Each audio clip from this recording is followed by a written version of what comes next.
Tafsir Al-Azhar, Quran Surat An-Nisa ayat 48 bagian kedua. Syirik al-asbab, yaitu menyandarkan pengaruh kepada sebab-sebab yang biasa. Sebagaimana syiriknya orang-orang ahli filsafat dan penganut paham naturalis. Mereka berkata bahwa segala kejadian alam ini tidak ada sangkut pautnya dengan Allah, meskipun Tuhan itu ada, melainkan adalah sebab akibat dari alam itu sendiri. Syirik al-aghrad, yaitu beramal bukan karena Allah. Berkata Abul Baqo, seterusnya, yang empat pertama tadi hukumnya ialah kufur menurut ijma ulama. Hukum dari yang keenam ialah maksiat atau durhaka bukan kafir menurut ijma. Adapun hukum syirik yang kelima mengendaki penjelasan.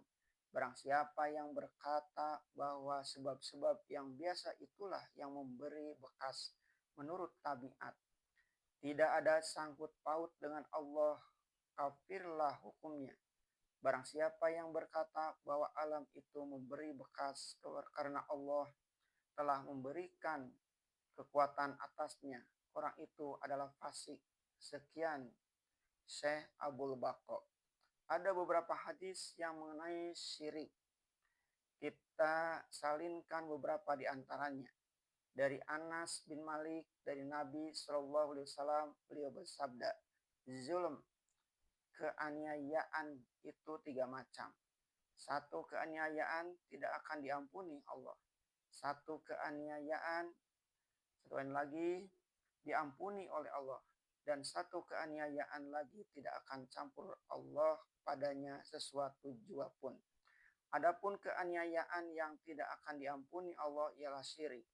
Allah berfirman, sesungguhnya syirik itu adalah aniaya yang besar.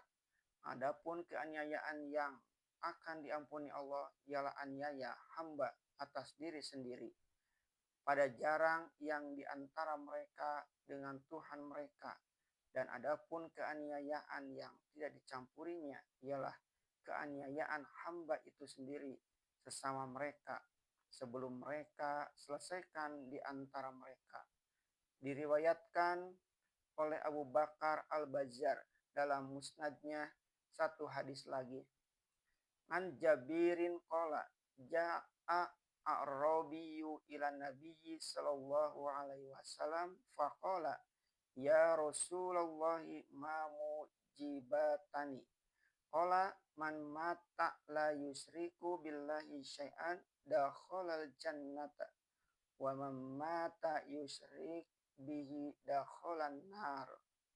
Satu hadis dari Jabir bahwa seorang desa yang datang bertanya kepada Rasulullah SAW, ya Rasulullah, apakah dua hal yang mematikan? Rasulullah menjawab, barang siapa yang mati tidak mempersekutukan sesuatu pun dengan Allah, pastilah masuk surga. Dan barang siapa yang mempersekutukan dengan dia, pastilah masuk neraka. Hadis riwayat Muslim dan Abdul bin Humaid dalam musnadnya. Dan satu hadis lagi, an Abi Sa'idin al-Khudri qala qala Rasulullah sallallahu alaihi wasallam man mata la yusyriku billahi syai'a dakhalal jannah. Dari Abu Sa'id al-Khudri berkata Rasulullah SAW, barang siapa mati tidak mempersekutukan sesuatunya dengan Allah akan masuk surga. Hadis riwayat Imam Ahmad. Az-Zamakhsyari menjelaskan maksudnya yaitu Allah tidak akan memberi ampun orang yang memperserikatkan yang lain dengan dia. Tetapi kalau orang itu taubat sungguh-sungguh, niscaya akan diampuninya. Dosa yang dibawa syirik pun diampuni, ialah setelah orang-orang itu betul-betul minta taubat. Sebab itu dikatakannya bagi siapa yang dia kehendaki. Nasiruddin memberikan penjelasan begitu pula. Kata beliau, akidah Ahlus Sunnah ialah bahwa syirik sekali-kali tidak akan diberi ampun. dan yang di bawah derajat syirik, yaitu dosa-dosa besar berbagai ragam, akan diampuni bagi siapa yang Dia kehendaki. Ketentuan demikian tergantung kepada ada atau tidak adanya taubat. Tetapi kalau segera tobat, sungguh-sungguh keduanya diberi tobat.